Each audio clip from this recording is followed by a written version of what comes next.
Greetings, dear subscribers and guests of the channel. Glad to have you back for our daily review of the situation at the front. Before we begin, a traditional request. Please subscribe to the channel and be sure to hit the notification bell. YouTube continues to throttle the reach of this kind of content. So without your activity, likes, comments and subscriptions, the videos simply don't reach the audience. It takes you a few seconds, but it helps the channel survive. Thank you to everyone who stays with us. And now let's turn to the situation along the line of contact. Costantinovka direction. In the Costantinovka area, as anticipated earlier, the defending grouping of the AFU is effectively in its death throes. Fresh advances are being recorded, particularly along the southern bank of the Kazeni Torets River. This is reported by military analyst Yuri Podolyaka. This part of Kostantinovka is already under the full control of the Russian army, with movement heading toward Oleksievo-Druzhkivka. The situation looks more complicated north of the Kazeni Torets. The AFU have entrenched themselves north of Novodmitrivka, and, leaning on Krasna, are attempting to counterattack the flank of Russian units. Nonetheless, the overall dynamic indicates that Kostantinovka will pass under the control of the Russian armed forces in the foreseeable future. According to the Russian Ministry of Defense, around 120 buildings were brought under control in Kostantinovka over the past day. Russian forces are repelling AFU counterattacks in the area of Dova Balka and Roskishna and are working to reach new positions. The most intense fighting is taking place in the northern part of the city. The Novoselivka micro-district, directly adjoining the village of Ozikove, has been nearly fully secured.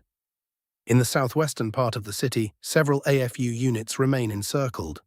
Overall, given the pace of clearing operations, there is reason to believe the city could be taken within the roughly 2 remaining weeks of June. Though this is a forecast, not an accomplished fact. Dnipropetrovsk direction. The Russian army has brought Novyi Donbass under control and is advancing toward Dnipropetrovsk.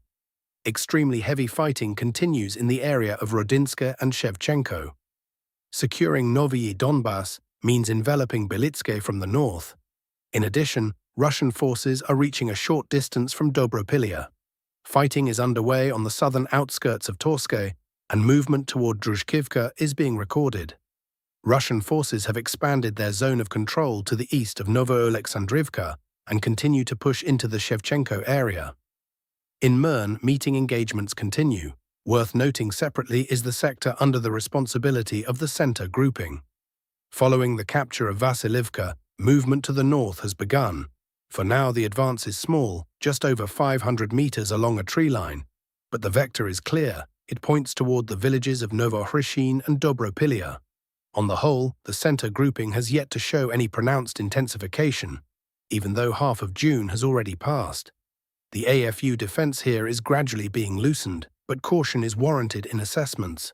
There are a great many layered defensive lines on this sector, and breaching them has essentially not even begun. So it is premature to speak of an imminent capture of Dnipropetrovsk. Dnipropetrovsk, Zaporizhia direction. On the western flank, there is relative calm. Russian forces continue attempts to recover lost positions in the area of Stepnohursk and Primorske. On the eastern flank, the AFU have moved up significant reserves and somewhat stabilized the front. The Russian army is advancing toward the AFU defensive line on the Verkhnya Tersa River, which rests on Lyubitske and extends practically as far as Huliaipol. Dnipro direction. Kiev is loudly claiming that it is conducting serious offensive operations here, yet the real picture, according to Yuri Podolyaka, looks different. Several AFU assault units were indeed redeployed here, attempting to develop attacks toward the settlement of Komar. The pattern is standard. In small groups of 2 or 3, troops try to infiltrate under the cover of green zones and are then neutralized. The sorties reach the foot of Voznesenka, where the adversary tries to dig in, but without success. The vast field that Kiev credits to itself is in fact a gray zone. In essence, this is largely an information campaign. Attempts to push Russian units out of every settlement in the Dnipropetrovsk region are yielding no results, while the AFU sustain colossal losses, expending their strong assault units on this sector. Sloviansk, Kramatorsk direction. On the northern sector, gains have been recorded inside Ryolexandrivka, with further movement expected towards Sloviansk and Mykolaiivka. There are small advances in the Piaskunivka area. The Ryolexandrivka area is difficult, and taking it means the fighting will soon move right up to Sloviansk, and possibly inside the city. Russian forces continue to form a salient for a further offensive on Sloviansk. According to available data, the Russian army has brought Mala Piaskunivka under control, only 10 kilometers from the first blocks of Sloviansk. On this same sector, confirmed gains have come in on the southern flank. Units of the south grouping cleared the heights west of the village of Kryvyi Luki, effectively securing the settlement against counterattacks, since the commanding heights around the perimeter are now fully controlled by Russian forces. Advancing about 1.5 kilometers to the west, they took the aforementioned Mala Piaskunivka, a small village of a couple of streets. The further vector of movement will run along the river toward Piaskunivka itself, roughly 2 kilometers away, and then on to Starodubivka and an approach to the Sloviansk thermal power plant. The clouds are gathering over the AFU on the Sloviansk sector. Lyman sector. An assault on Lyman is underway here, and a fairly successful one. Over the past day, a colossal advance was recorded within the city limits, more than 2 kilometers, through built-up residential areas, which is a great deal for urban fighting. The Pivnichny northern district was cleared, and now, as the Ministry of Defense reported, this entire micro-district is under the full control of Russian forces. In addition, control has been substantially expanded in the central district of Lyman, including the capture of an important fortified objective, the complex of city hospital buildings. Once the remaining positions are cleared, the central district will also pass fully under control. The city has begun to crumble for the AFU at a rather rapid pace. Earlier assessments held that Lyman would be taken by the end of summer, but given the current dynamic, there is reason to believe it could happen within a month, that is, by mid-July. In the area of Borova and Shikivka, fighting still rages, with the AFU attempting to attack the flank of the 20th Army in the area of Rydkodub and Korovy Yar. Kharkiv direction. On the Borova sector, the North grouping continues to methodically develop its success, consolidating on captured lines and expanding its zone of control on the flanks along the banks of the Vovcha River and on the approaches to the line along the Verkhnya Dvorichna. South of Vovchansk, Russian units are occupying tree lines along a broad line, Shesterivka, Vilcha, Karaichne. Small groups are thereby forming the base of a wedge toward Bilyi Kolodiaz. On the eastern flank, Russian assault troops have restored part of their positions near Otradne and are widening the penetration toward Novovasilivka. To the south, several more tree lines near Petroivanivka have passed under the control of Russian units. Deserving of separate attention is the difficult sector around Kozacha Lopan. According to incoming objective control footage, which arrived more than once, Russian assault troops entered the settlement and entrenched themselves in structures in its northern part. This is not the outskirts. Judging by the second set of objective control footage, the advance amounted to about 1 kilometer into the northern part of the settlement through residential development, meaning the foothold is substantial. This is not yet reflected on the maps, but confirmation by objective control footage makes it an advance rather than a rumor. That said, it is too early to draw far-reaching conclusions. Kozacha Lopan is not an ordinary settlement, but a powerful, well-fortified defensive node and a logistics hub of the AFU, and easy fighting here is not expected. Even so, the very fact of entering, advancing nearly 1 kilometer through built-up areas, and consolidating is serious progress. Should Kozacha Lopan fall away from the AFU, good prospects open up for an offensive both towards Zolochiv and in the direction of Dahachi and onward to Kharkiv. Much here depends on what forces are committed on the Russian side, which is not yet clear. Kupiansk sector. AFU reserves previously pulled to the Borova direction from the Kupiansk area have partly returned to the Kupiansk direction. On the one hand, this opens up opportunities for more active operations by the North grouping, which now has several potentially convenient routes for advancing. In the area of Kupiansk and Kupiansk-Vuzlovyi, the situation for the AFU is deteriorating fairly quickly. The adversary is giving up position after position, and reserves are insufficient. In the zone of responsibility of the West grouping on this same sector, advances have been recorded.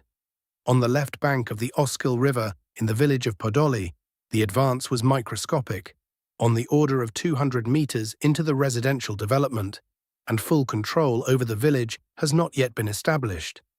The southern part, where AFU troops remain, still needs to be cleared.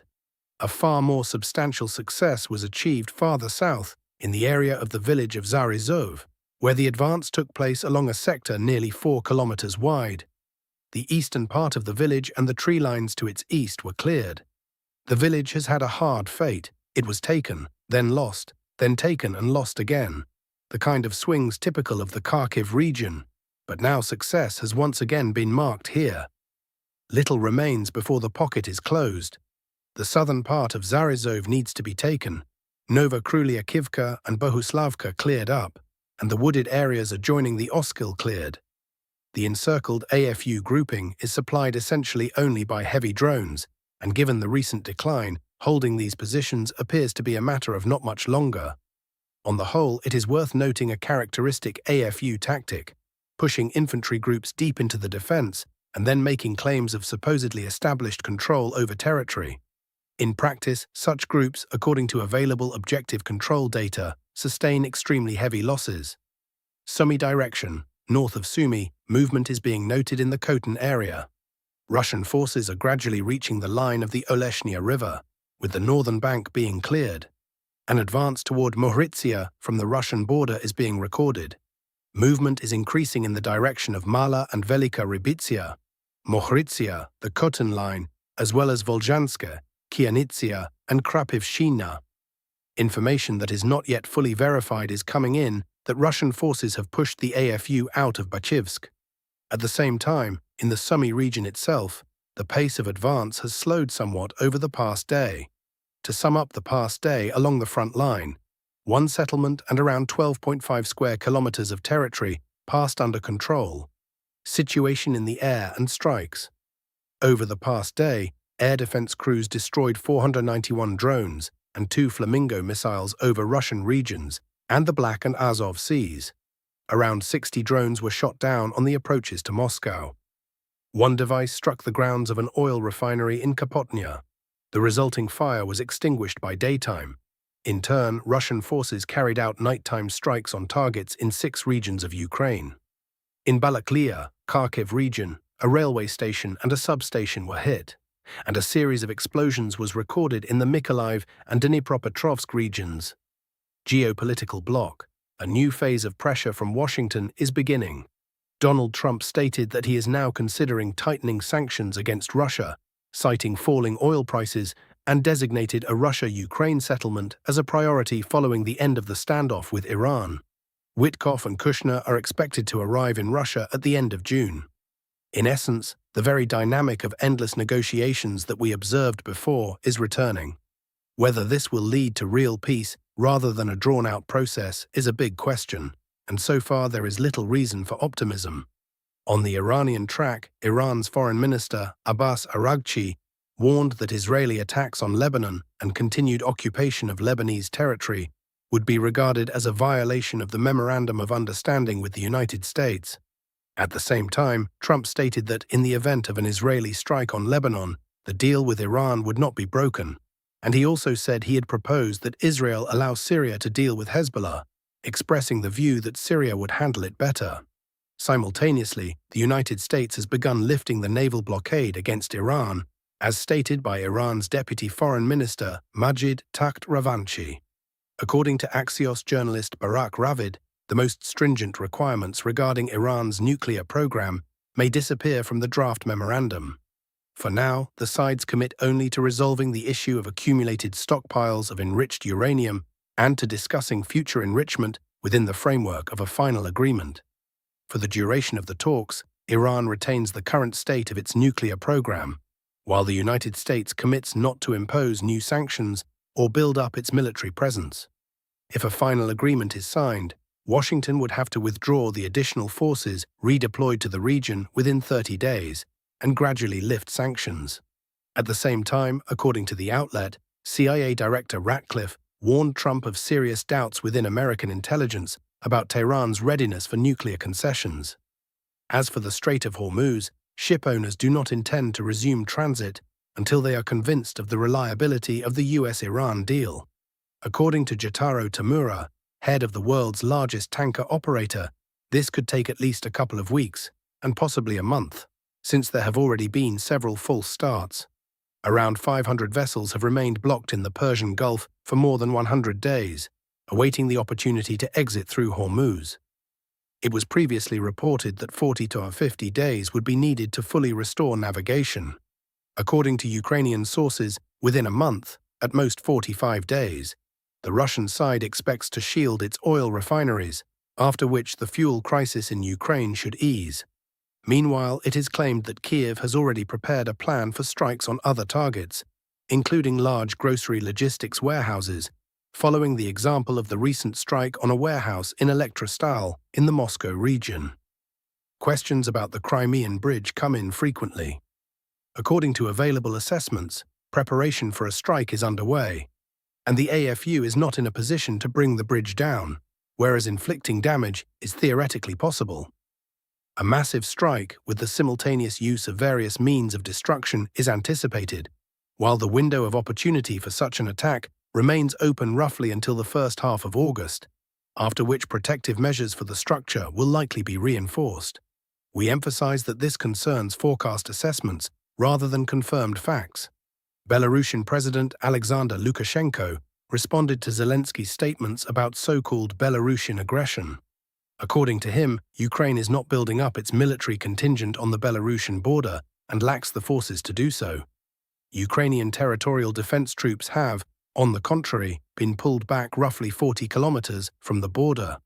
Lukashenko noted that Kiev does not have enough personnel even for the active front line, and he conceded that he may have been overly sharp in his reaction, while stressing that it was a response to threats addressed to him. Deputy Chairman of Russia's Security Council, Dmitry Medvedev, commented on a ruling that, in his words, recognized Russia's sovereignty within its new borders for the first time, calling it significant for the future. At the same time, he added that, from the standpoint of the current situation, the arbitration court's decision is irrelevant, since Ukraine ignores international law and understands only the language of force, and he called for further action against the adversary's armed forces. Finally, according to British media, the Russian Navy frigate Admiral Grigorovich, escorting a group of Russian tankers, opened warning fire in the area of the English Channel. According to the British version, on Monday 2 river-class patrol vessels, the Mersey and the Tyne, were following a ship through the channel, after which warning fire was directed at them. The incident is linked to an earlier order for a group of Marines to board a tanker of the Russian Shadow Fleet. The Russian Ministry of Defense framed the situation differently.